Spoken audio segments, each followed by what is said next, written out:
La présentation de ce podcast est rendue possible grâce à la collaboration de L-Code Séduction dans les studios de Black Box à Montréal.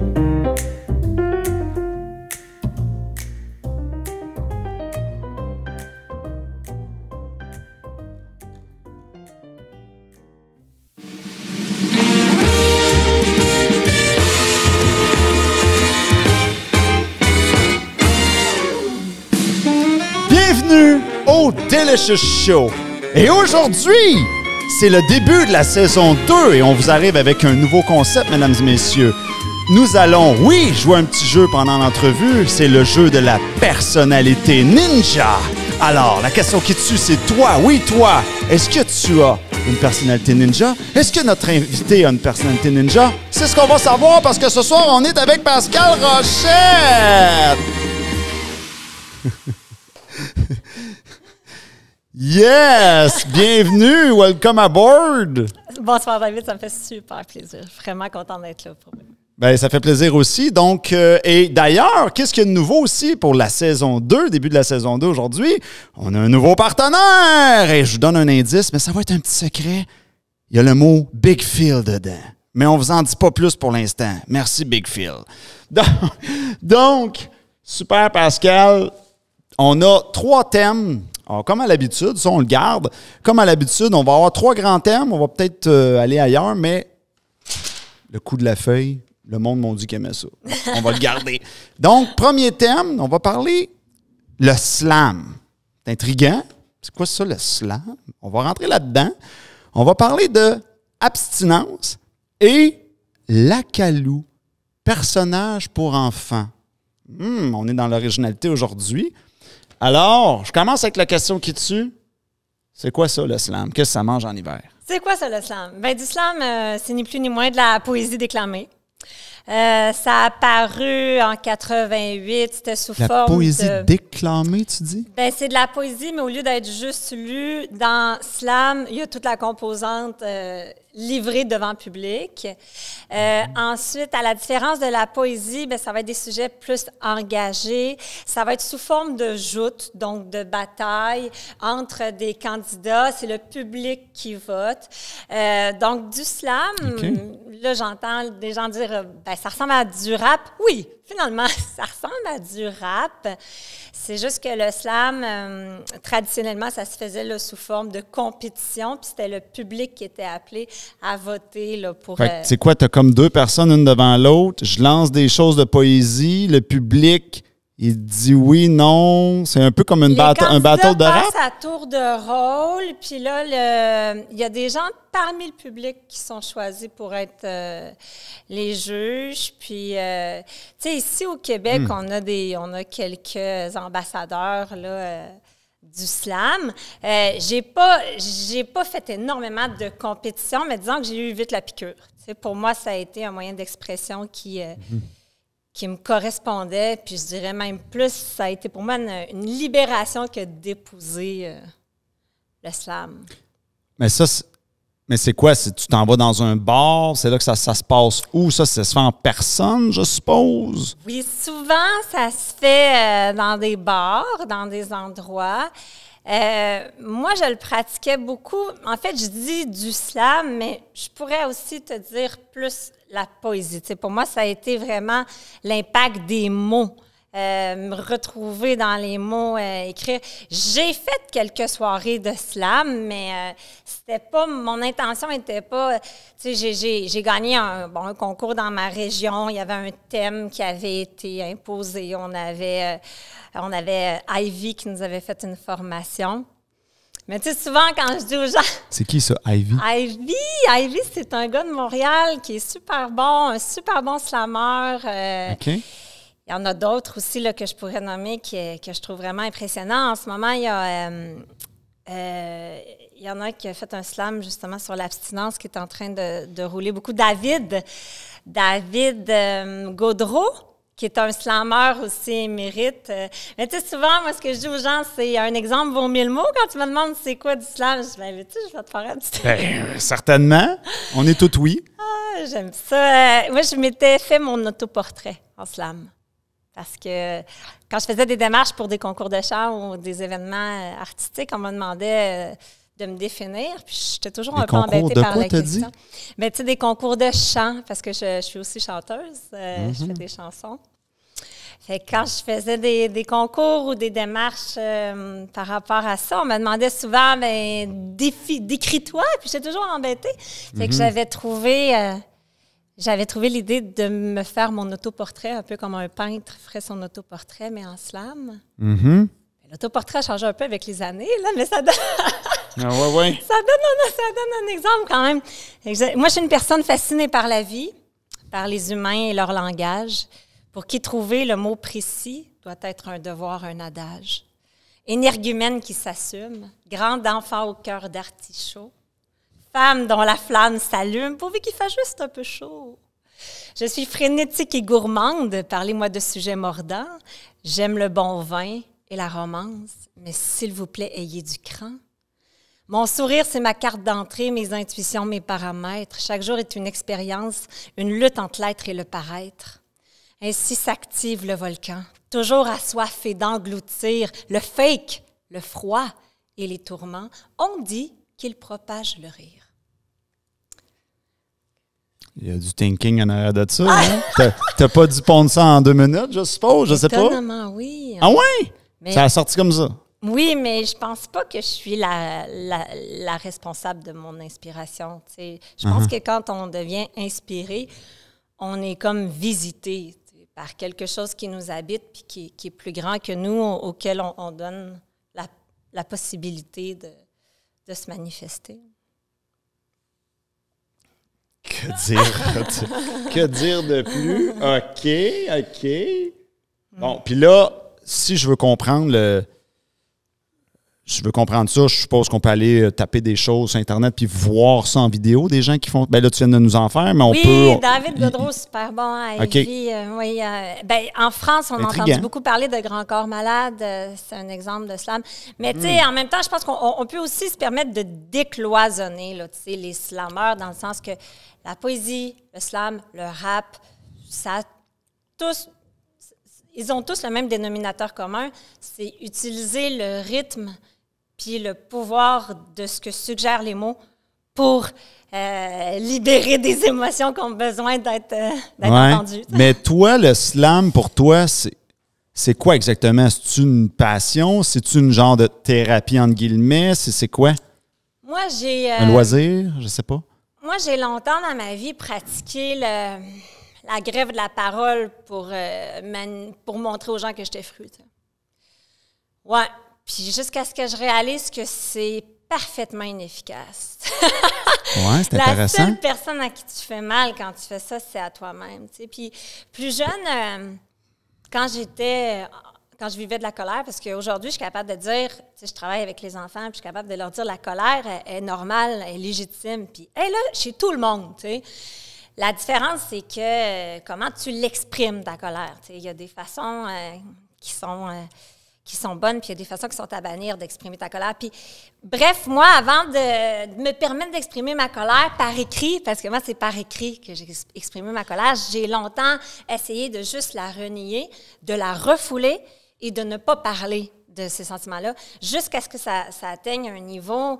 Puis là, j'ai goûté au plaisir de « Ah! » Puis je lisais, puis je faisais « C'est un défoulement sans pareil. » Fait que, tu sais, les mots, petit à petit, sont devenus littéralement pour moi un refuge. Tu sais. Puis ça se faisait souvent, j'avais une espèce de cérémonial. Tu sais, j'écrivais souvent aussi, je prenais un verre d'alcool, j'allais dans des milieux où est-ce qu'il y avait la cohue, où est-ce qu'il y avait du bruit autour. C'est comme si ça venait exacerber mon sentiment de solitude. Puis là, je disais, OK, il y a eux, il y a moi. Tu sais, parce qu'il y a aussi derrière cette pratique-là, il y a une espèce de culte de je suis différent et personne ne me comprend sauf le crayon. Tu sais. Mais c'est correct parce que ça m'a amené là. Puis ça m'a permis après de créer des ponts parce qu'après ça, je suis allée, tu sais, j'ai entre autres un slam que j'ai écrit par rapport à ma mère, tu sais, puis à ma situation familiale.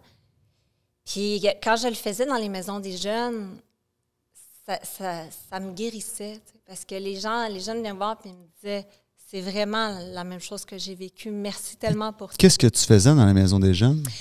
J'allais dans les maisons des jeunes. T'étais-tu animatrice de Maison de Jeunes? Non, j'étais artiste invitée pour faire de l'animation musicale. OK. Mais ça dépassait le cadre de l'animation musicale puisqu'on touchait aussi à la sphère des habiletés sociales puis du développement par rapport à des défis ou à des blessures. Ouais. Je voudrais revenir sur quelque chose. J'ai accroché sur quelque chose tantôt que tu as dit. Tu vois, je vais reculer. Je vais reculer la cassette parce que tu as dit, là, j'avais une certaine frustration, puis je décidais de ne pas parler, puis ça me fait juste mal à moi. J'aimerais ça entendre ton analyse psychologique sur qu'est-ce que tu as remarqué que ça faisait. Toi, tu dis, je parlais pas, mais c'est quoi, les gens, ils s'en foutaient? C'est quoi que tu as remarqué que tu disais peut-être, ça fait pas l'impact que je pensais que ça ferait?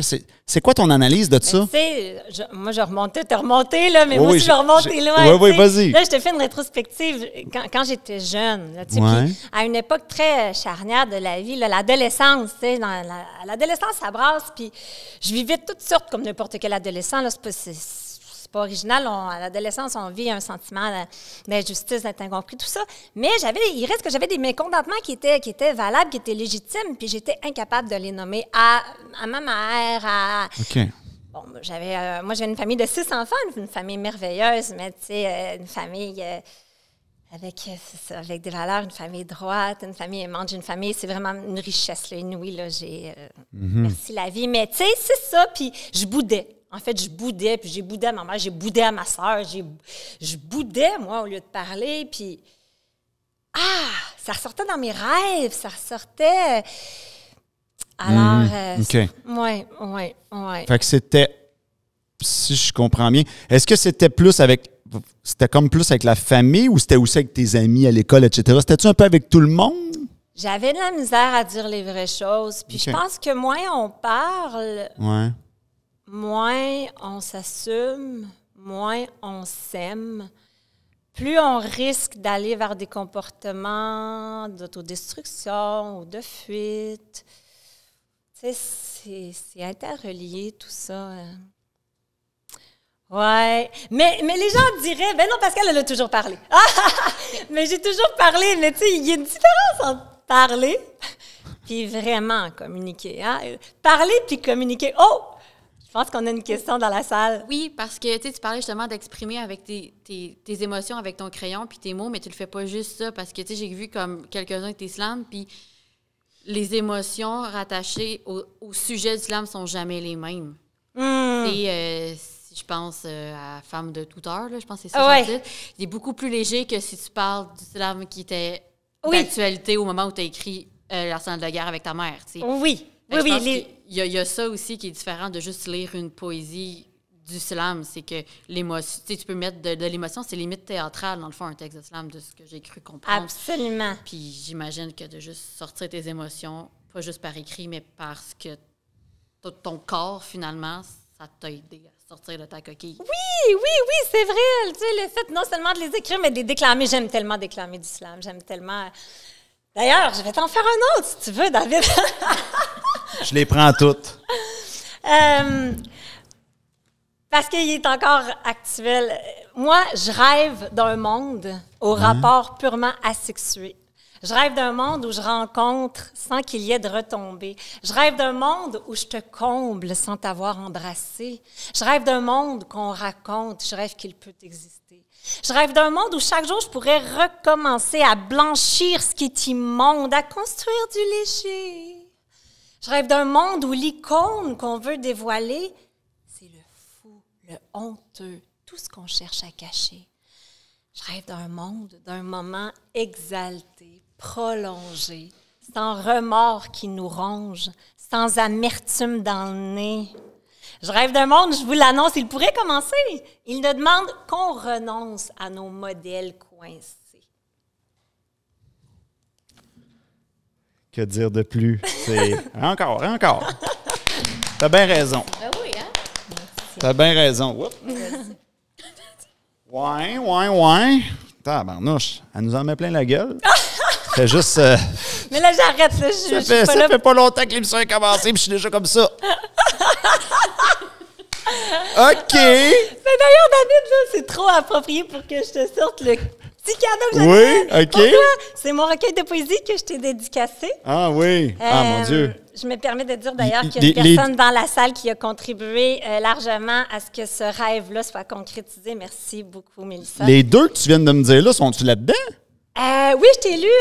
J'ai déclamé Je rêve d'un monde, puis avant, oui, absolument, mon autoportrait. Les deux sont dedans. Wow, merci beaucoup. Bienvenue, ça fait super plaisir. C'était de la bombe, là, ce que tu viens de nous lancer là. Hein? Puis le dessin, c'est moi qui l'ai fait aussi sur le dessus. Aïe, aïe. Merci beaucoup. C'est un beau cadeau. Ouais, ça fait super plaisir. Ouais. OK. Tu veux de la bombe, il y en a en tabarouette là-dedans. Je vois ça, j'en doute même pas. Ah, merci. Ah là là là là. OK. Bon, le slam, l'abstinence maintenant. Oui. C'est quoi tu avais à nous dire là-dessus? Oui. J'ai fait un gros changement dans ma vie. Ça va faire 9 mois que je suis abstinente. Puis je me suis ramassée là après un bas fond. Tu sais, moi, j'ai longtemps pensé, en fait, j'aimais beaucoup l'alcool, beaucoup. Puis je pensais que l'alcool faisait partie de mon processus de création. Je pensais qu'il en était indissociable. Je pensais même à quelque part que c'était un peu, lui, le fuel, tu sais. J'ai pensé aussi qu'un peu à l'image, tu sais, du poète et de son spleen, que j'étais vouée à des sentiments, à être taciturne, puis avoir des sentiments un peu de grisaille. Donc, l'alcool venait un peu là-dedans. Alors que je pensais que c'était un baume, j'ai réalisé que ça ne m'aidait pas. OK, attends une minute là. Quand on parle d'alcool, là, c'est quoi? C'est-tu verre de vin? C'est-tu un peu de tout? J'aimais l'alcool. Moi, un peu de tout? Je répondais souvent, j'aime un peu de tout, sauf OK. l'alcool à friction. Non, c'est pas vrai. Mais tu sais, je veux dire, quand t'aimes ça, là, tu sais, quand t'es quelqu'un qui a une prédisposition à développer des problèmes, ton spectre que t'aimes, il est large, là, tu sais. Puis, c'est ça, c'est qu'à un moment donné, tu sais, il m'est venu une phrase qui était si tu veux des résultats différents, essaie donc de faire les choses différemment. Puis là, je me suis dit, tu sais, cette composante-là qui est une des seules qui est restée constante à travers tellement d'années, et si j'essayais d'enlever la variable? Si j'essayais de voir c'est quoi la vie sans? Sur le coup, c'était parent, parce que là, j'aurais plus de plaisir, j'aurais plus de détente. Ouais. Et finalement, je te dirais que, wow, c'est le seul mot qui résume ce que je découvre. C'est comme un monde qui s'ouvre, puis les réalisations.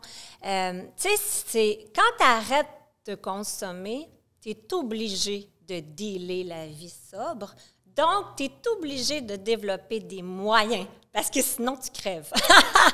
Tu sais, fait que tu développes des moyens, des outils, puis tu développes aussi, c'est sûr, une part de fierté, mais tu développes aussi une confiance en la vie.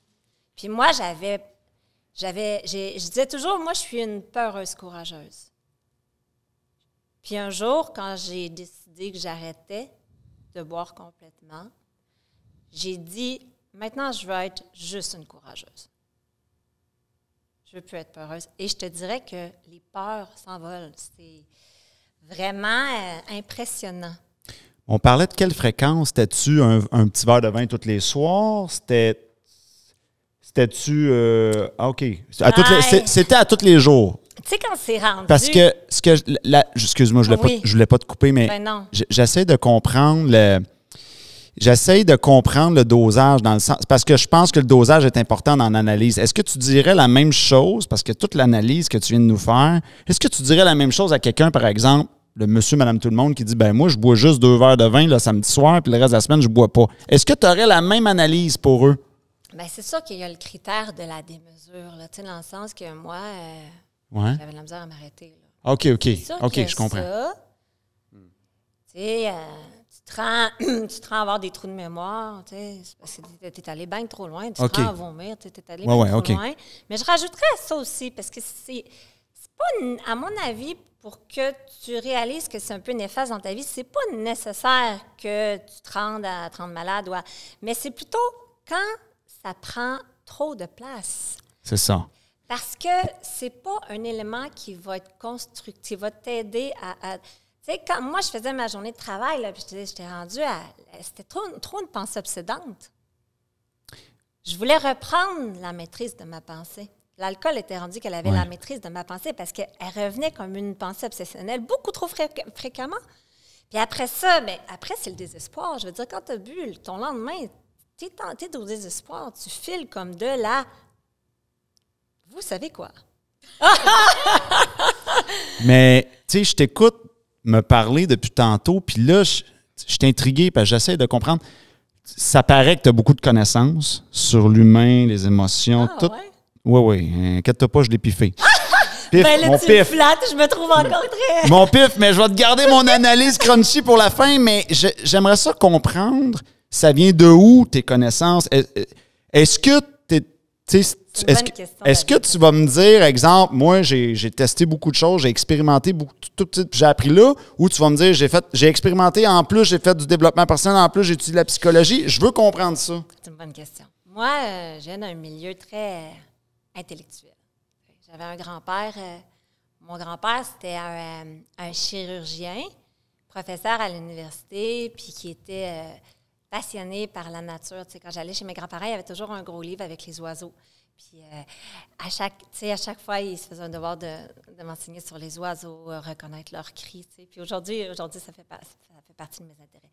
Donc, tu sais, vouloir comprendre, ça fait partie de moi de par le bagage. C'est ça, le bagage familial, exactement. Tu sais. Mm-hmm. Ensuite, je pense que très jeune, je ressentais déjà une espèce de petit mal-être que je ne m'expliquais pas. Mm-hmm. Alors, j'ai cherché à comprendre. Tu sais, j'ai lu de la philosophie. Je m'étais proposée pour être père aidante au secondaire pour aider les autres. Puis il faut dire que j'ai une mère qui est tombée en dépression quand j'avais 11 ans. Ma mère, après avoir une ou 6, on est 6 enfants chez nous. Le plus vieux est parti. Le 8 mai 2020, je lui ai dédicacé d'ailleurs le recueil. Puis ma mère est tombée en dépression. Alors, il y a ça aussi, tu sais, de voir la grande souffrance psychologique, affective. Ça m'a ébranlée, ça m'a amenée aussi à m'intéresser. Après ça, comme artiste, j'ai travaillé avec... j'ai été animatrice musicale pour des déficients intellectuels. Donc, des adultes, des grands-enfants. Et ça aussi, ça m'a amenée à m'émerveiller de ce qu'est la composante pure chez l'humain. Parce que quand tu arrives avec... Tu sais, un humain, c'est comme son cœur, mais toute sa construction sociale. Puis la partie construction, c'est comme, OK, il faut que je fasse ça pour plaire, pour... Mais, tu sais, chez les trisomiques aussi, en tout cas. Bon. Je ne sais pas là, si je réponds bien à ta question, mais je te parle de plein de choses que j'ai faites. C'est fantastique, j'aime ça. Continue, t'es sur une bonne lancée. Là. Ensuite, j'ai travaillé aussi comme artiste invitée à faire des animations musicales avec les enfants des garderies. Puis, j'ai travaillé pour la Société de l'autisme avec des autistes comme intervenante. J'ai étudié... parce que je n'étais pas bien forte là-dessus, les études. Mais mes parents voulaient que je fasse des études. Fait que j'étais allée compléter sur le tard un bac multi. Là, j'ai combiné 3 certificats. Un certificat en sciences politiques, un certificat en sciences de l'éducation, puis un certificat en communication, qui me donne finalement un bac pâté chinois qui m'ouvre aucune porte, mais qui donne la spécificité que j'ai de m'intéresser. Répète-moi ça. Un certificat, c'est un an, c'est 90 crédits. C'est quoi? C'est 1 an ou 2? C'est au cégep, ça? C'est à l'université. Ah, c'est à l'université. Ouais, OK, certificat en sciences politiques. Un certificat en sciences politiques. L'autre, c'est quoi? Un certificat en sciences de l'éducation. OK. Puis un certificat en communication. Et là, l'éducation, c'est comme une de mes passions plus aussi. Là, on va en venir avec notre... Oui, c'est ça, je veux pas avancer le thème. Mais là, moi, je suis curieux de te questionner sur la communication, par exemple. Mais continue, là, je vais te laisser aller. Bien, la communication, c'est intimement lié aux mots. Tu sais, quand... Qu'est-ce qu'ils t'ont enseigné là-bas en com? Oh! Ça m'intrigue parce que moi, je suis diplômé en com, mais du Conservatoire La Salle. Hey, moi, la seule chose que j'ai retenue, shame on me, ouais. mais ô combien importante. Ouais. On prend des notes. Je vois encore la prof, je la trouvais tellement impressionnante. C'était une fille qui était... Elle avait des origines asiatiques. Elle est blanche aussi. Elle avait des pantalons en faux cuir et des grands cheveux. Uh-huh. Puis elle nous avait fait réaliser, elle avait dit, posez-vous toujours la question, qui paye derrière les médias? Qui paye? Elle a dit ça en sciences com? En communication, dans un cours de communication, elle nous avait éveillés sur l'impact du financement sur le contenu médiatique. Et pour moi, c'est toi, tu dis « Pow! » tantôt, mon C'est sang. surprenant. Mais moi, ce sujet-là, après ça, je l'ai... C'est surprenant d'entendre ça dans une université. Vraiment. Non, il y a des profs à l'université qui sont très audacieux, qui se permettent des fois... Ou je ne sais pas si ça faisait partie du cours, en tout cas du cours officiel, mais ça, pour nous remettre dans un timeline, c'était à peu près autour de quelles années tu étudié en com? Tu n'as pas le droit de me parler de mon âge à la caméra. Mais ça veut rien dire. Moi, non, pas vrai, je suis même pas jeune. Non, mais moi, quand j'ai étudié en danse, les filles qui étaient avec moi, il y avait 17 ans, j'en avais 26. Fait que, tu comprends? J'ai commencé en com. J'ai fait un deck en opéra, en chant classique. Non, mais dans le fond, ce que je veux... Excuse-moi, je vais rephraser ma question. Ça fait combien d'années que tu as fait le truc de com? C'était en... 5, 10 ans? Non, plus que ça. Ah, OK. C'était juste pour savoir à peu près c'était quand ça avait été fait. Non, ça fait longtemps. Ça. OK, c'est beau. Tu vois, je sauvegarde ton âge. C'est ça, tu me préserves. Ouais. C'est quand je suis rentrée à l'université, puis je suis rentrée à l'université en 99-2000.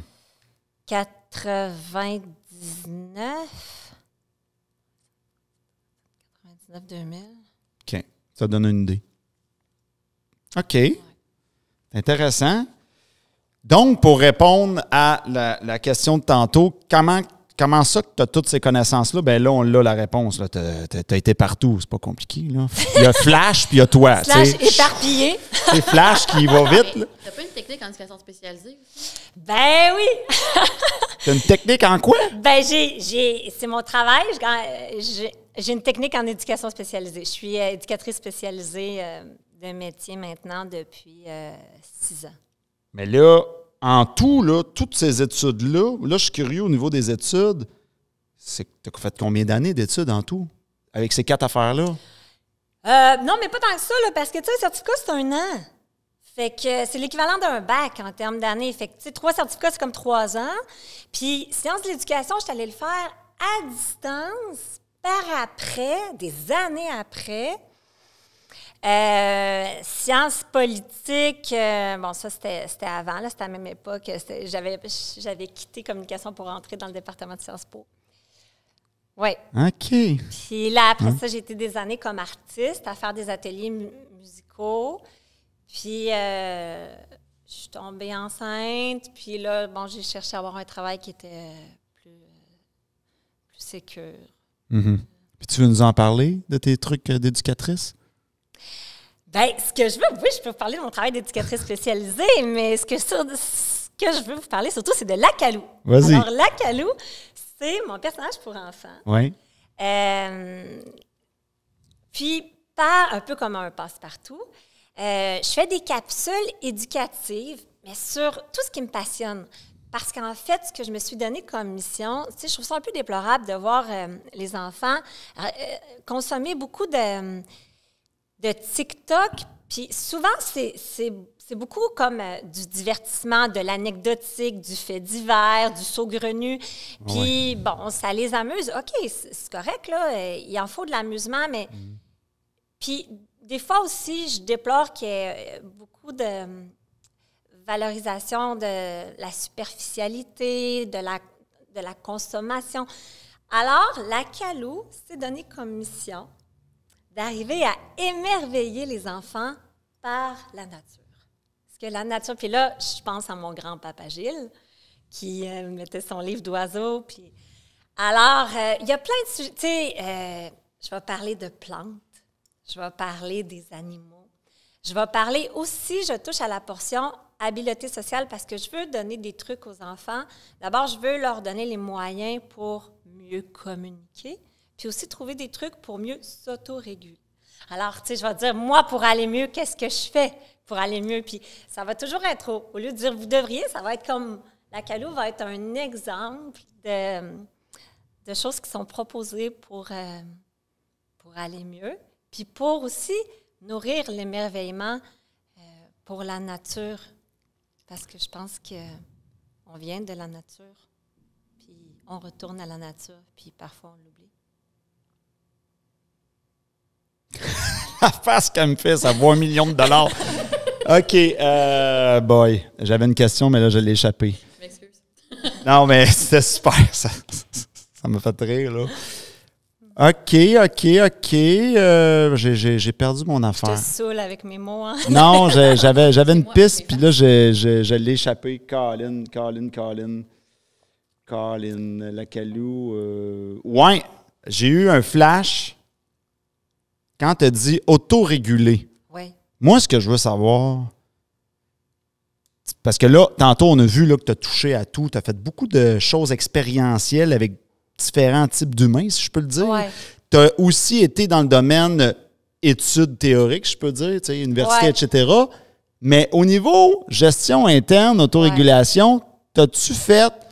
Est-ce que tu t'as appris toi-même des outils par tes expériences ou tu as aussi gratté là-dedans, exemple, thérapie ou d'autres affaires, formation, etc. T'as-tu gratté tout ça? J'ai consulté des psychologues plus jeunes. OK. J'ai lu là-dessus. Je me suis pas encore fait le cadeau de m'offrir des formations OK. complètes. Des développements personnels. Oui, T'as-tu non, lu des j'aimerais livres? ça pour vrai. T'as-tu acheté des livres de développement personnel dans ta vie? Oh oui. OK. Oui, j'en lis. T'as lu. Oui, T'as lu pas mal. j'aime lire. OK. J'aime apprendre. OK. Puis, ouais. Il m'est venu une idée, moi aussi, c'est à mon tour de l'avoir perdu. Je m'excuse. On parle des yeux. On parle. Oui, c'est ça. Oui, j'aime bien chanter aussi. Écoute, je sais pas si tu es à l'aise qu'on rentre là-dedans. Tu me verras pas venir du tout, mais dans les débuts, quand je t'ai croisé ici, ce qui m'avait accroché, c'est l'herboristerie. Oui. Je suis pas une experte. Non, mais je trouverais ça le fun qu'on en parle juste un petit peu. Ouais. C'est quoi l'herboristerie? Ça sert à quoi? Oui. Juste Ben, débroussailler un petit peu, ça serait le On va en fun. parler un petit peu dans la mesure de mes Ouais, connaissances. ouais. Mais tu sais, les plantes, puis nous, encore une fois, c'est interrelié, puis on l'oublie. Les plantes nous permettent l'équilibre. Les plantes nous permettent souvent le métabolisme il est acidifié. Tu sais, on voit que dans une terre, pour que la plante elle pousse puis qu'elle survive, il faut que le pH soit équilibré. Le corps humain, c'est sensiblement la même chose. Pour qu'une personne soit en santé, il faut que son pH soit équilibré. Ouais. Puis pour que le pH soit équilibré, c'est encore une fois une équation à plusieurs variables, mais chose certaine, les plantes en font partie parce qu'elles permettent de venir alcaliniser. Les plantes ont plein des minéraux, des oligo-éléments, des vitamines. Mais ce que je veux dire, c'est super là, ce que tu as dit, mais c'est quoi l'herboristerie? C'est-tu quelqu'un qui taponne ses plantes? C'est-tu quelqu'un qui va expliquer? C'est quoi exactement? Par exemple. Ça serait quoi la définition du dictionnaire selon toi? Je pense que c'est le traitement par les plantes. OK, c'est beau. Fait que ça n'a rien à voir avec je fais du jardinage ou je me plante des plantes dans mon jardin. Ça a-tu un lien ou pas? Oui, si tu veux les produire chez toi, là. OK. Ben, en fait, être avec Pascal dans un jardin ou dans une cour, c'est genre, ah, ça c'est super bon, ça se mange. Hey, ça c'est super bon, ça se mange. T'as-tu vu, mais c'est pas juste beau, ça se mange aussi. Ça a plein de propriétés. Non, mais le plantain, blablabla. Oh, tu vas te piquer par une guêpe, mets du plantain mâché sur ta piqûre de guêpe, t'auras plus mal. Oui, c'est exactement ça. OK, je te suis. OK, c'est bon. Ça donne une idée. Je trouvais ça intéressant comme sujet là, d'en parler un petit peu pour les gens aussi. Mais par l'acalou, je vais en parler. Oui, on va revenir à ton acalou. Là.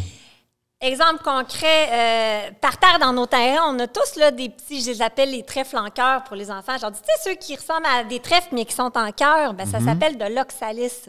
Puis de l'oxalis, ça a un petit goût surette, puis c'est un super bon détoxifiant pour le foie. Fait que, tu sais, c'est souvent des connaissances que nos Autochtones possédaient, puis qui ont été oubliées avec le temps. Toi, t'as étudié ça? J'ai acheté un gros livre, j'essaie d'identifier. Je m'intéresse aussi aux champignons, le monde merveilleux des champignons aussi. Qu'est-ce que tu as à dire sur le mycélia? Le mycélia? OK, d'abord, je suis pas si... Je sais pas, j'ai pris une chance, tu connaîtrais ça. Mais le mycélia, non, je sais que le mycélium, c'est comme le champignon à son état. Mycélium. OK, mais je ne suis pas une experte en OK, non, c'est beau. Je prenais une chance. D'après chevelu, elle connaît velu. Ah oui! Le coprin chevelu! Puis, oui, le puis coprin là, chevelu. C'est quoi le but, tu sais, ton histoire d'acalou, tout ça? Toi, tu as commencé à faire des capsules. Oui, j'ai commencé. Là, j'ai ma chanson. Tu veux t'en aller où avec ça? Ouais. J'ai ma chanson de présentation. En plus, la production musicale est super. Je travaille avec Stéphane Dussault. D'ailleurs... OK. Qu'est-ce qu'il fait, lui, Stéphane Dussault? Ça a l'air intéressant. Prendre des notes. Oui, Stéphane Dussault, c'est le bassiste des Respectables. Puis là, j'ai son lien.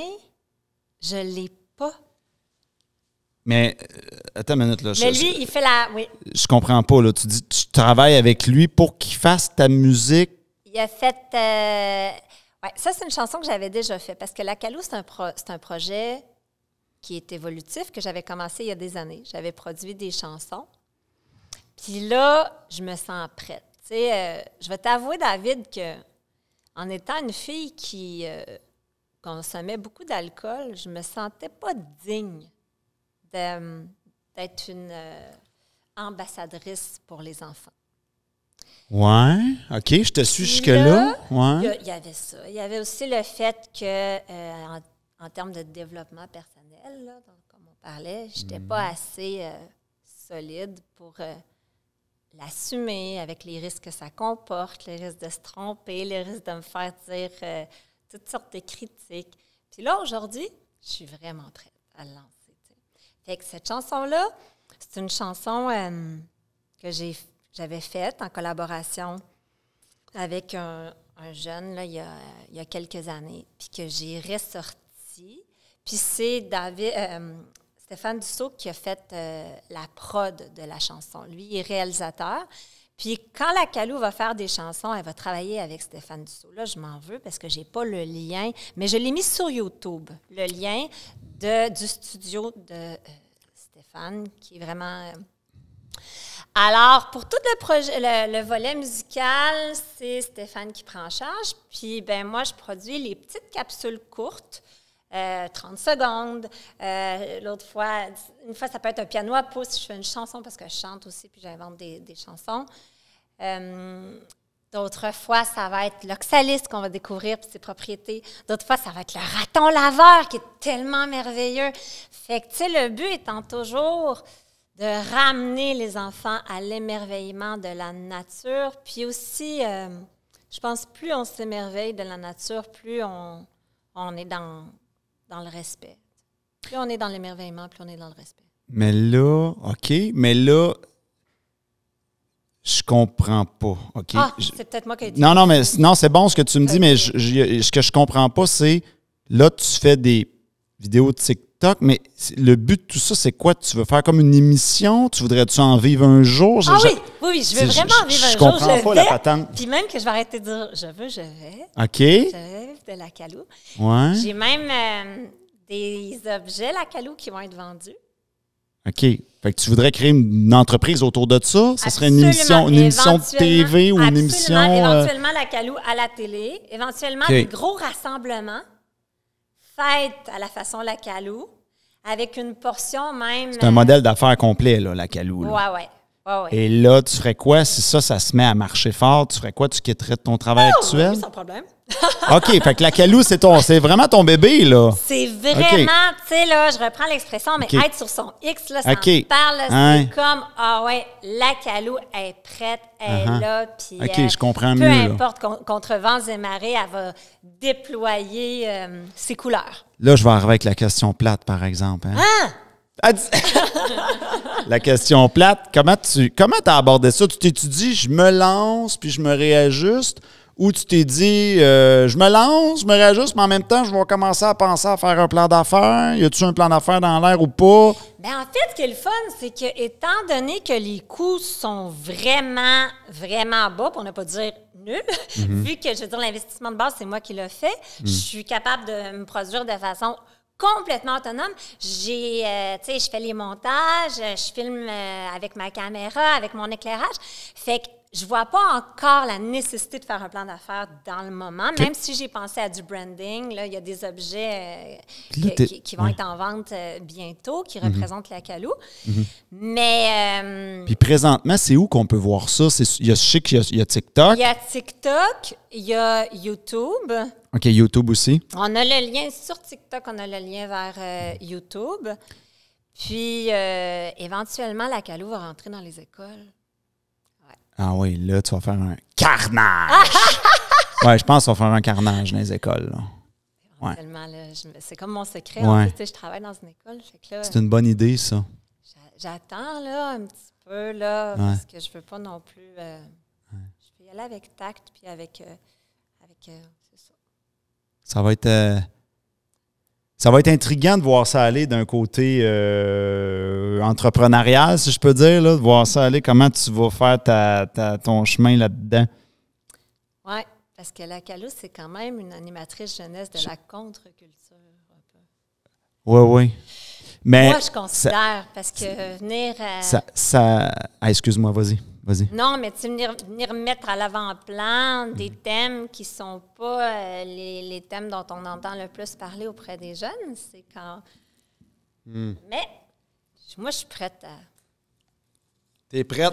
Je suis prête. T'es prête. OK, puis tu m'avais parlé d'un moment que tu as été ému, là, oui. Une histoire de prisonnier, ça a l'air bon, cette affaire-là. Oui. J'ai eu la chance, un peu comme j'ai eu la chance d'être invitée à ton émission, j'ai eu la chance d'être invitée à une émission qui est enregistrée en direct pas en direct, qui est enregistrée à la prison de Bordeaux avec les détenus. Okay. C'est comme un partage d'expérience. J'avais été invitée à titre d'artiste, chanteuse slameuse. Puis l'animateur, il a convié à son émission plein de gens de la scène artistique du Québec. Fait que j'étais vraiment comme honorée de faire partie de la brochette d'invités, un peu comme je suis honorée d'être ici. Puis il m'a invitée, j'ai tellement trippé, là, qu'il m'a invitée 3 fois. La 3e fois, d'ailleurs, elle est sur YouTube, on peut la voir, parce que les 2 autres fois, c'était juste des enregistrements sonores. La 3e fois, c'était quelques années, c'était peut-être 1 an après. Fait que c'était rendu des enregistrements en personne. Puis, écoute, David, c'est tellement touchant de pouvoir communiquer avec des détenus qui ont fait un chemin spirituel, puis qui sont tellement dans la gratitude, qui sont tellement disponibles, puis une espèce il y avait une modestie là-dedans. Écoute, j'ai tellement aimé que dernièrement, j'ai rempli des formulaires pour aller faire du bénévolat dans les prisons. Mais du bénévolat, en fait, je vais faire, parce qu'il y a possibilité d'aller, quand tu es avec Alcooliques Anonymes, tu peux aller faire des partages d'expériences par rapport à l'abstinence. Puis les détenus, bien, des fois, ça peut leur donner envie de cesser de consommer puis d'être soutenus par une fraternité. Fait que, ouais, j'ai décidé de donner mon nom parce que je me suis souvenue à quel point ça m'avait énergisé, cette expérience-là, puis ça m'avait profondément émue. Tu sais, Il y a du noir dans le blanc, il y a du blanc dans le noir. Ah! Grand Pascal. Ça, on s'en sort pas. OK. Là, je suis curieux de ton signe astrologique. Ah oui, hein? Moi, Pourtant, à me voir aller les babines, tu devrais le deviner. Le signe de la communication par excellence. le signe de la communication, t'es Gémeaux ou Poisson. Ouais, c'est ça. T'es Gémeaux, hein? Ouais, je suis Gémeaux. Ouais. Ça me surprend pas, mais Toi, t'es quoi? je pense que je t'aurais dit Gémeaux ou Poisson, même si tu me l'avais pas dit. Gémeaux, ascendant, cancer. Tu sais, un cancer, il faut les motifs. Oui, C'est ça. je suis Cancer. Je comprends ça. On est très drôle. Oui, ça sont supposément, selon les livres d'astrologie, qu'on est les signes les plus sensibles des cancers. Oui. Et Oui, c'est ce qu'ils disent. Et là, là, là. C'est ce qu'ils disent. Mais Gémeaux, ouais, c'est intéressant. Je me rappelle, petite anecdote rapide, là, mais j'ai un technicien de Cogeco qui était venu chez nous, puis il venait m'arranger des affaires très techniques. Le gars, il rentre, puis là, je me mets à jaser avec, puis je fais « OK, toi, t'es pas normal. » Je le voyais qui était vraiment wow, sa personnalité. Je jasais, puis je dis « Qu'est-ce que tu fais comme technicien? Je comprends pas. » Puis là, finalement, on s'est mis à jaser, puis là, il est descendu dans mon sol. Puis là, j'ai pris un livre d'astrologie que ma grand-mère m'a offert, qui a une vingtaine d'années. Puis ce livre-là, il est right on point, pour décrire vraiment. J'ouvre la page Gémeaux, je me mets à y lire. Tout. Il dit, c'est exactement ça. Mais lui, il avait la faculté. Il m'a marqué comme Gémeaux. Quand il parlait, là, j'étais comme ça, là. Subjugué. Puis il y avait des mots comme toi, il aurait pu faire de la poésie. Fait que ça m'étonne pas. C'était juste faire un lien, mais c'est ça, les Gémeaux, je trouve que on se tente pas de les entendre parler. Oh, c'est un beau compliment. Tu vois, les faces qu'elle fait, elle, c'était cœur, hein? Ah, j'aime ça. Fait que c'était la petite anecdote du technicien. D'ailleurs, je viens d'allumer que je devrais l'inviter ici, mais il est peut-être pas à l'aise devant la caméra, c'est dommage. Mais je vais mijoter ça. OK. Fait que, je sais qu'on en était avec ça. Oui, on en était avec la prison et tout, là. Ah oui. Mais comment ça se passe? Tu sais, c'est quoi? C'est-tu t'arrives là? C'est-tu une après-midi de temps? C'est-tu un 8 à 5? C'est quoi au niveau de l'horaire? C'est niaiseux comme question, mais je suis curieux. Ah, ben pour le bénévolat que je vais faire, je ne sais pas, là, parce que ça va être la première fois. Pour le concept de l'émission, c'est Mohamed Lotfi qui était l'instigateur de cette émission-là, de tout le projet, là, qui est un homme admirable, un journaliste. Puis lui, ben dans le fond, c'est ça, l'artiste invité arrivait, puis les gars avant, ils avaient un peu étudié ce que ton œuvre, là, tu sais, ce que tu as écrit ou ce que tu chantes. Puis là, après ça, ils ont comme eu une période d'écriture là-dessus. Puis l'idée, mais c'est qu'on est ensemble, puis on partage nos vécus, tu sais. Puis on sous-estime l'importance de la thérapie par la parole, des bienfaits de la thérapie par la parole. Les gens souvent, ils ont juste besoin d'être entendus.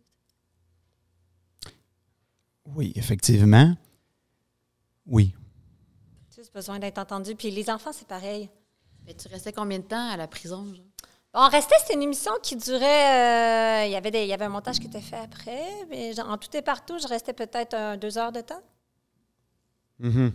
Au début, on dansait, il y avait un jam au travers de ça, puis on a dansé, puis toujours dans le plus grand des respects. OK. Là, j'ai une question pour toi qui m'a flashé. Tu me verras pas venir celle-là, je t'avertis. Je t'ai jamais vu venir sur les autres. Ça va arriver comme un boomerang, mais qui s'en vient comme ça. Comment... je pense que je vais essayer de me prendre un timeline parce que je pense que tu vas être d'accord, mais tu sais, dans une vie... dans notre parcours de vie, des fois, certains amis peuvent changer. Tu te tiens avec quelqu'un, puis là, quelques années plus tard, peut-être un peu moins. Puis tu me suis jusque-là? Oui. Là où est-ce que je m'en vais, c'est si je prends, par exemple, les 10 dernières années, OK? Comment tu as fait? Comment tu as fonctionné pour te créer ton entourage amical? Je veux entendre ça. OK. D'abord, moi, je suis partie de mon patelin. Je suis une fille de la ville de Québec. Mm-hmm. Une grosse famille. Une grosse famille tissée serrée. Une grosse famille... Mm-hmm. Puis je me suis exilée à Montréal pour lancer ma carrière d'auteur-compositeur-interprète parce que j'avais gagné un concours comme auteur, compositeur, interprète. Puis là, j'ai autoproduit mon album, on a fait le lancement, j'ai eu une petite chronique à Radio-Canada, ça allait bien. Puis je suis partie pour le Nord, je suis partie pour Saint-Jérôme. Fait que ce qu'il faut considérer aussi dans l'histoire, c'est que je suis une fille de Québec, j'ai gardé des amis de Québec que je connais depuis que je suis une enfant. Ouais. Mais là, en 2007, je suis partie à Montréal. En 2009, je suis partie dans les Laurentides. Mm-hmm. Alors, je me suis fait des nouveaux amis. Mais j'ai pas énormément. Tu sais, des bons amis, il n'en faut pas énormément. Oui, mais attends une minute, là. Tu t'es fait des nouveaux amis. C'est quoi qui s'est passé? Comment tu es tombé sur eux? Hey, moi, David, là, pour moi, me faire des amis, ça n'a jamais été quelque chose de difficile. Puis d'abord, je sortais beaucoup, hein? J'étais une fille qui était tout le temps rendue sur la terrasse au 5 à 7, là.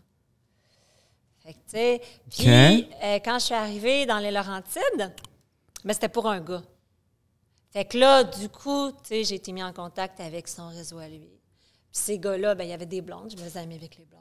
OK. Après ça, ben, j'ai eu un autre chum, mais c'était encore là une porte pour me faire des amis. Okay. C'est comme ça que j'ai rencontré mes amis. OK. Mais là, je vais te challenger un peu là-dessus. Là, je vais rétrécir le champ du temps. Puis, mettons, je vais te dire dans les 5 dernières années. Parce que tantôt, j'étais 10 dans les 10 dernières. Si je vais dans les 5 dernières années, est-ce que tu as... Comment je fais? Là, je viens d'allumer qu'il y a peut-être de tes amis qui pourraient écouter l'émission. Fait que là, ça se corse un peu, mon affaire. Sans gêne. Mais Ça devient. je vais te dire où est-ce que je m'en vais avec ça. Parce que moi, c'est quelque chose que j'ai vécu. Puis mon pif me dit que je pense que ça pourrait peut-être t'arriver, soit dans le futur ou soit que ça t'est arrivé. Fait que je veux savoir comment tu as géré ça. Ouais. Parce que oui, on peut avoir une facilité à se faire des amis. Donc, entrer en contact. Nous, on crée l'impact. Oh. Eux veulent être amis avec nous, mais nous, on connecte avec qui? T'as pas dessus? Fait que c'est pour ça que je te dis, parce que là, je t'écoute me parler depuis tantôt. Tu veux pas, il y a des choses qui transpirent de toi. Puis je me dis, OK, comment cette fille-là a fait pour trouver des gens à son niveau qu'elle va connecter? Puis là, je parle même pas en amour, là. Je parle juste amicalement, là. Juste, si tu me suis, là. On se comprend. Oui, je comprends. Ben, parmi mes amis, j'ai un mentor qui est un homme plus vieux. Moi, j'aime dans la relation d'amitié apprendre. J'aime apprendre. Puis lui, t'es tombé comment sur lui? Lui, quand j'étais à Montréal, il était question que je sois assignée par une maison de disques comme auteur, compositeur, interprète. Puis, finalement, c'est une offre que j'ai déclinée. Mais cet homme-là aurait été le directeur artistique. Puis tout de suite, quand je l'ai rencontré, on s'est reconnus. Tu sais, c'est un gars... Tu l'as piffé. Je l'ai piffé. Puis lui aussi. Il y avait un côté un peu moqueur, mais un côté critique aussi, critique de la société.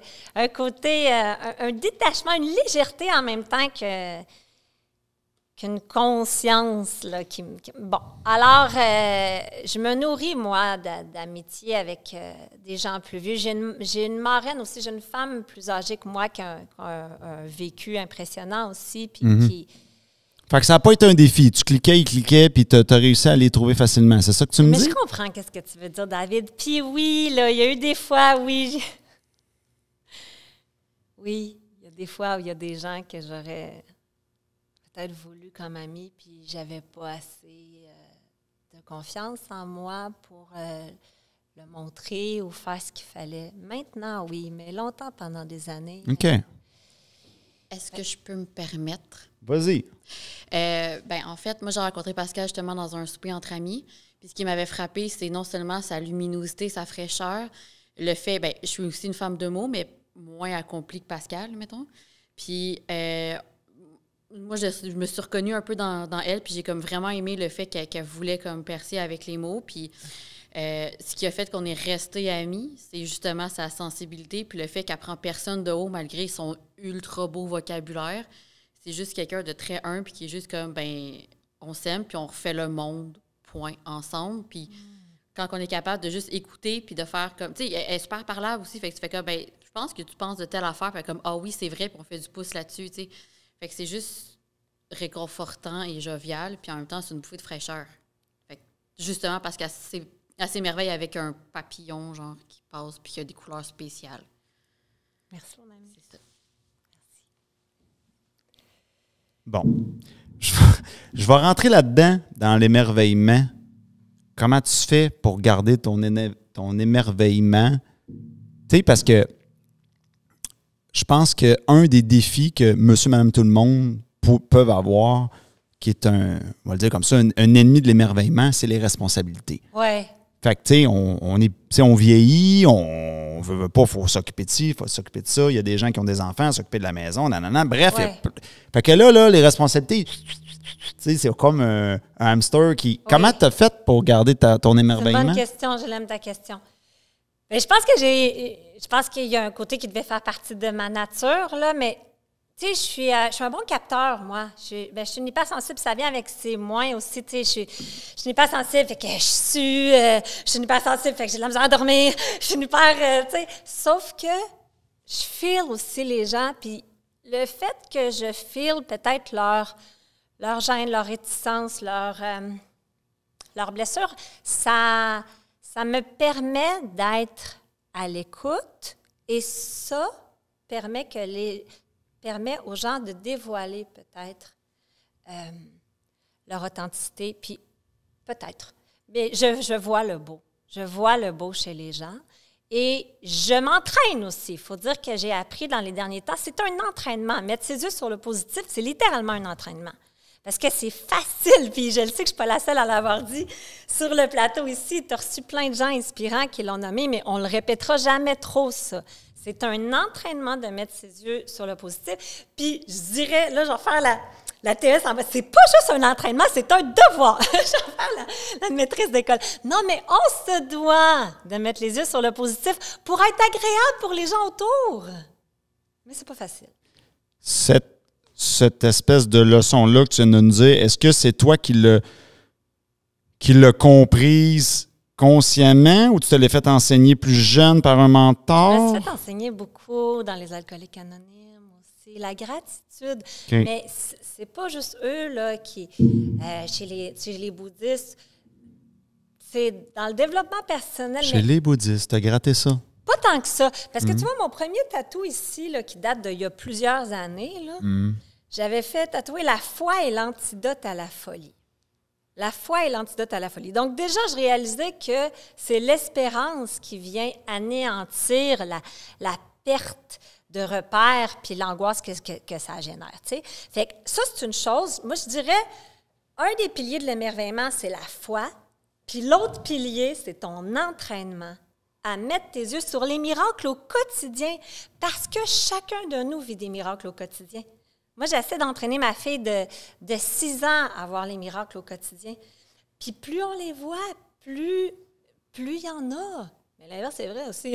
Plus tu mets les yeux sur le négatif, plus tu as l'impression que ça... Ouais. Ouais. Dire merci. Tu sais, ça me touche quand vous me dites que j'ai beaucoup de mots. Moi, je trouve que j'ai pas beaucoup de mots parce que je me compare à mes parents puis à mes frères et sœurs que je trouve qu'ils en ont plus que moi. Mais j'ai de la misère à dire les 3 plus importants. Merci, je t'aime et je m'excuse. OK. Ça, c'est les 3 mots les plus importants dans la vie. C'est ceux qui permettent de maintenir la bonne entente. Puis tu dis que tu as de la misère à les dire? Parce que oui, c'est pas facile, parce que j'ai un ego comme tout le monde. Parce que ça te fait faire des déclencheurs. Parce que j'ai mon monstre d'ego, moi aussi, là. OK, on va analyser ça. Répète-moi ça, ces 3 mots-là. Là.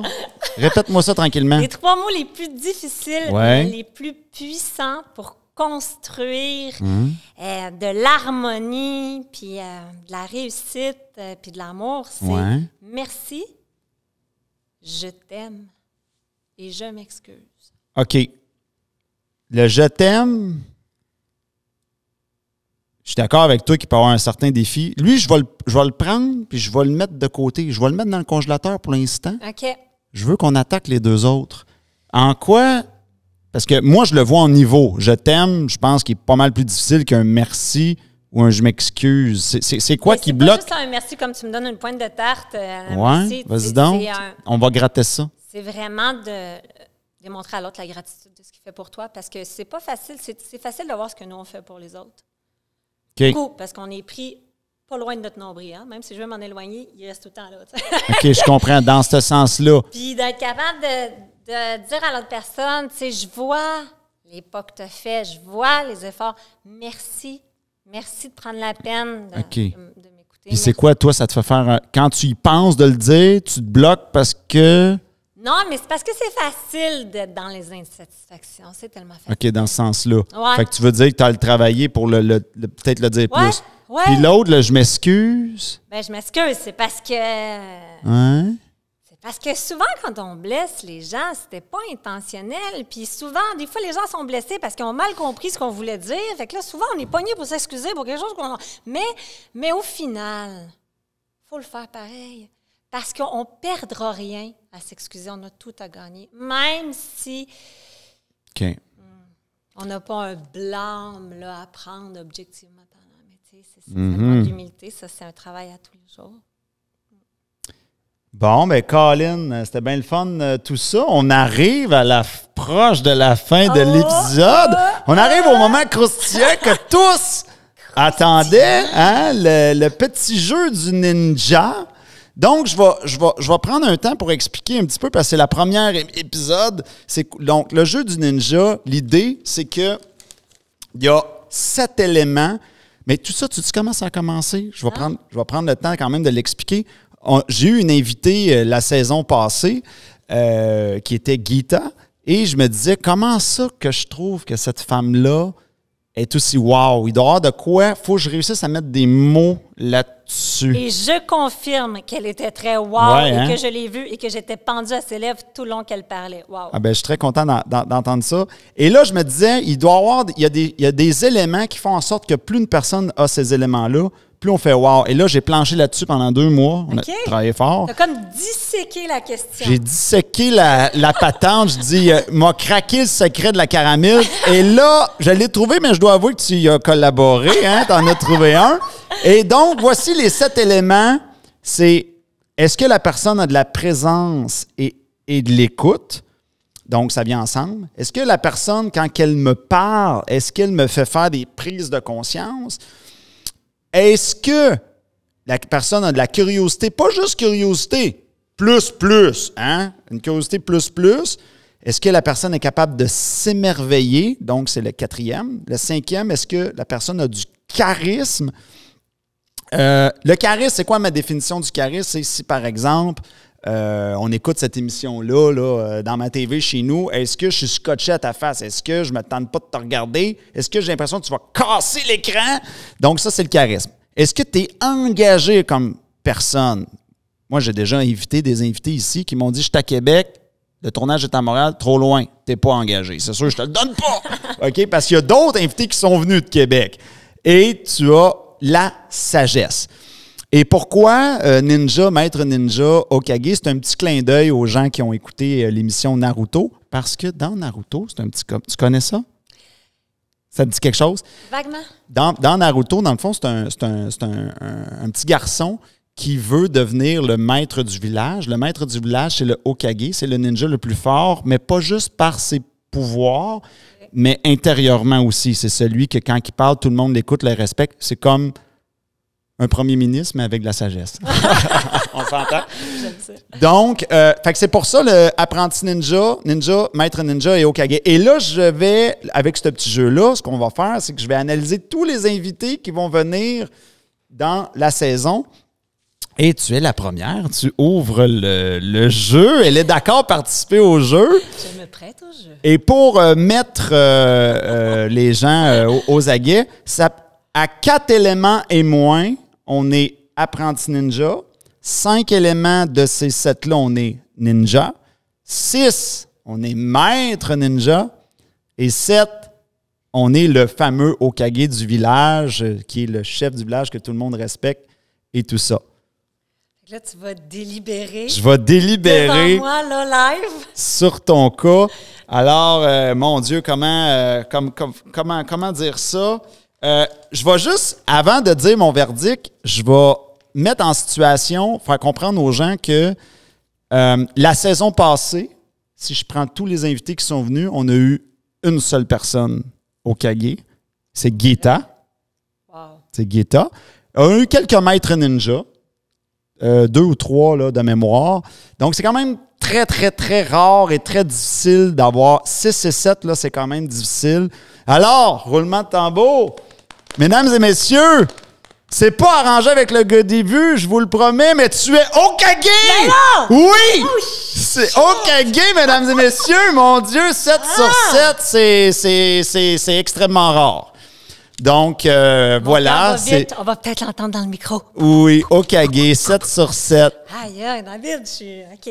Donc, écoute, je savais que tu en aurais, tu sais, je savais que tu aurais au minimum 5. Avant de faire l'émission, je pensais que tu en aurais 6. Je me disais probablement maître ninja.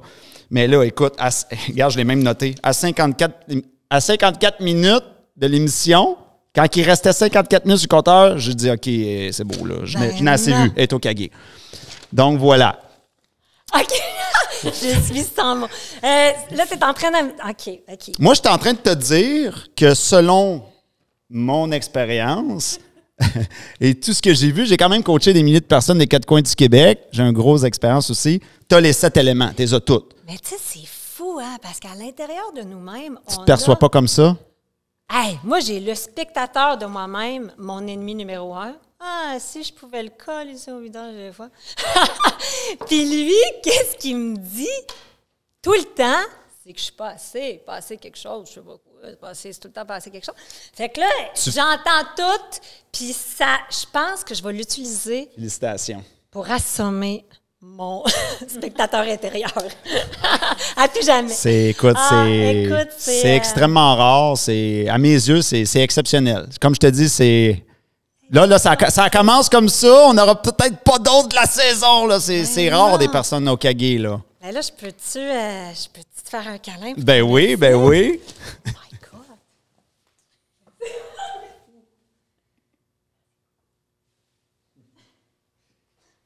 Je suis vraiment contente. Et je me suis donné... J'avais commencé cet objectif-là dans ma vie personnelle, de découvrir... de trouver les maîtres ninja et les Hokage pour enrichir ma vie personnelle. Puis je me suis dit, je vais le faire pour le show. Puis comme je te dis, au niveau de... Oh, c'est-tu le timer? Le timer nous dit c'est fini. Comme je te dis, je pense que à peu près dans ma vie, j'ai peut-être vu 3 ou 4 Hokage. C'est extrêmement rare. Donc, fait que c'est ça. Fait que quand tu auras un petit doute sur ta personnalité, tu regarderas le trophée, puis c'est ça. Wow. Tu l'as mérité. Merci. Tu l'as mérité avec tout le bagage que tu m'as dit, tout ce que tu as fait. Tu sais, présence et écoute, juste la manière que tu te tiens, tu sais, la manière pendant l'entrevue que tu te places, la manière que tu... C'est comme, OK, il y a de la présence au pied carré. Prise de conscience, tes slams que tu nous as fait, juste là, j'en avais plein la gueule. J'ai dit, OK, je n'ai assez vu. Même si par la suite, tu as continué de mettre du crémage. Curiosité. T'es tellement fait d'affaires, t'étais partout. Émerveillement. T'étais capable de passer d'une émotion à l'autre dans l'entrevue. T'étais capable de parler de quoi de sérieux, cérébral. Puis là, whoop, tu revenais dans l'événement.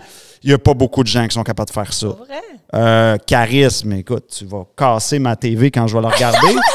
Puis engagé, ben t'étais venu ici dans le public. T'as encouragé l'émission depuis les débuts. Écoute, c'était même pas une hésitation. Puis sagesse, j'étais pas certain. Avant de commencer l'émission, tu sais, avant que je te revoie ce soir, je me disais, c'est peut-être ce point-là qu'elle n'aura pas, parce que la sagesse, il faut le dégager, Mais là, écoute, t'as ouvert la machine, ça t'a dit, OK, c'est beau. À 54 minutes de l'émission, j'ai fait, c'est réglé. Les 7 sont cochés. Fait que, ouais, ça n'a pas été long. Fait que c'est le fun. Ça met la barre haute pour les autres invités. Non, mais c'est un hasard parce que j'aurais pu t'inviter à la moitié de la saison, tu sais, la saison 2. Mais là, on part fort, mettons, ça part fort. Fait que ça a été un honneur de recevoir une Okage ici. Wow! Est-ce que où tu veux que les gens te suivent?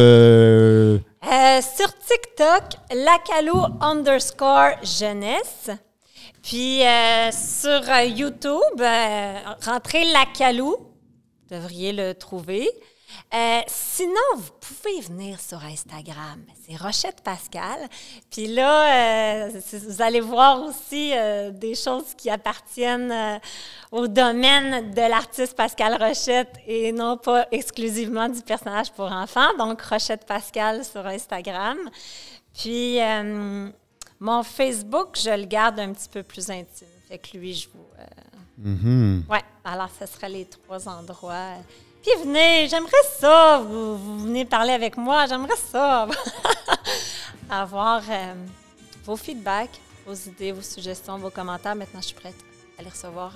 Avant mon petit spectateur intérieur qui parlait tellement fort aurait fait que si j'avais eu comme un commentaire qui m'aurait dénigré, j'aurais été sur le tapis, mais maintenant que j'ai mon trophée. Ben maintenant que t'es Okage, je suis à toute épreuve. tu l'as mérité. Ça prend énormément de travail sur soi pour avoir ça. OK, super. Et puis, ben merci. Puis, de notre côté, ben vous pouvez nous contacter. Moi, c'est votre animateur David Paré. Vous pouvez me chercher sur Google, vous allez me trouver. Vous pouvez nous contacter aussi par L-Code Séduction, le centre de formation qui enseigne le développement personnel et les codes amoureux et de la séduction. Si vous voulez savoir votre personnalité, vous voudriez vous faire inviter à l'émission, vous pensez être un Okage ou peut-être un ninja ou maître ninja, contactez-nous, on va vérifier ça. Alors, merci et on se revoit pour une prochaine émission du Delicious Show. Salut!